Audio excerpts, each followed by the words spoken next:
Hey there, my name is Nathan. I'm the founder of Onyx Counsel Consulting, which is a business management company that coaches Christian organizations on how to grow their companies and glorify God while they're doing it. And right now, I'm in the process of building the most productive Christian business alliance in the world, and this is my story.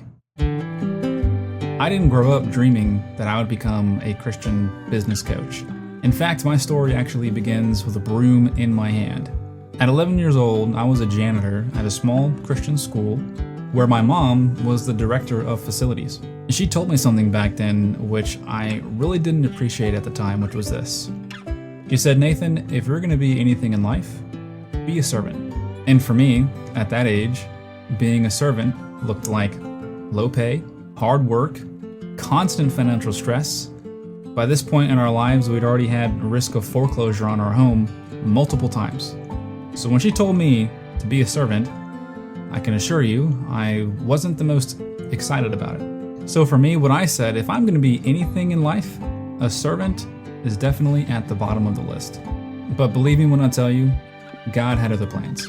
After a little bit of time had progressed going into high school, my mom, forcibly but in a loving way, and I'm very thankful she did, introduced me into a high school JROTC program. I began to love military structures and concepts and the discipline of it all, and so I decided to enlist at the age of 17. I went into the National Guard and the infantry, and this segued perfectly directly into what I wanted to do in college, where I attended a senior military college.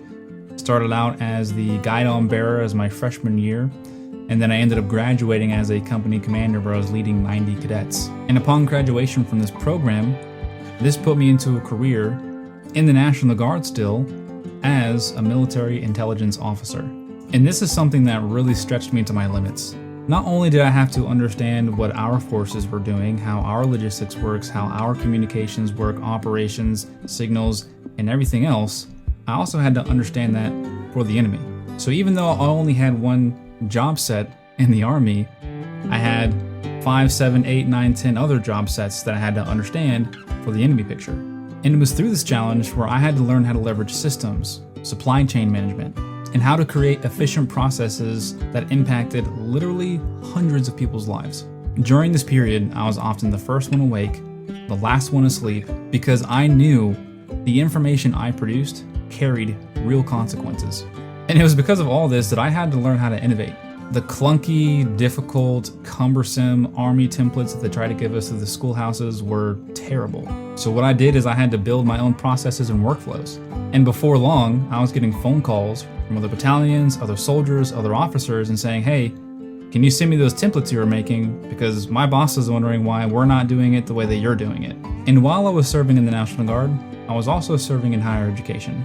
And this is definitely one of those places where I never imagined myself being in. My focus in this role was around recruitment, student onboarding, leading some of the outreach teams, and helping young students make life-changing decisions about their college. And this is one thing that definitely sharpened my skills in influence and the development of people. But I think the biggest shift for me in understanding the world of business took place when I met my mentor. And he's the one that opened up my eyes to the world of finance. This was the business of mergers and acquisitions, syndications, private equity.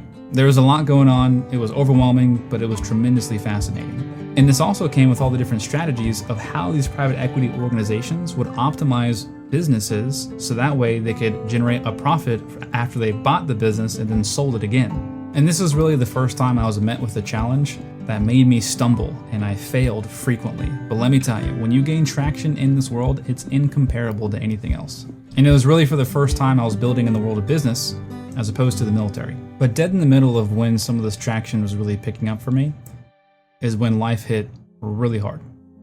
In 2022, my mom, who was one of the best examples in my whole life of what Christ wanted us to be and how he wanted us to look on this earth, she passed away of cancer that November.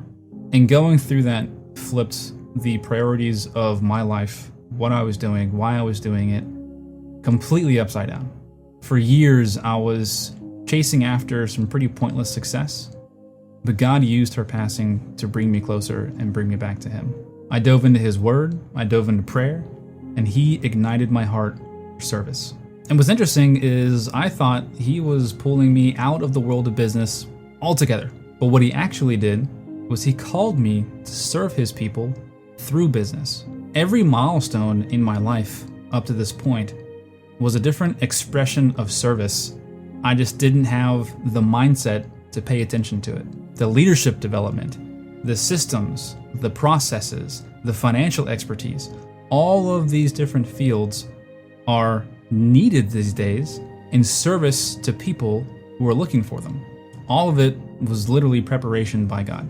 Now, as the founder of Onyx Counsel Consulting, I can help Christian entrepreneurs and other organizations fulfill their God-given purpose in business by using all the strategies that he had been teaching me in the years prior. This is all about building teams that take ownership, how to master cash flow so you don't have to worry about paying payroll, and creating customer relations where every single touch point where you have with someone, they get to experience a little bit of Christ and what he means to you and how you're imparting that to them. And it's because of that, they can't wait or can't help to continue coming back to your business over and over again. My mom's words still echo in my mind today.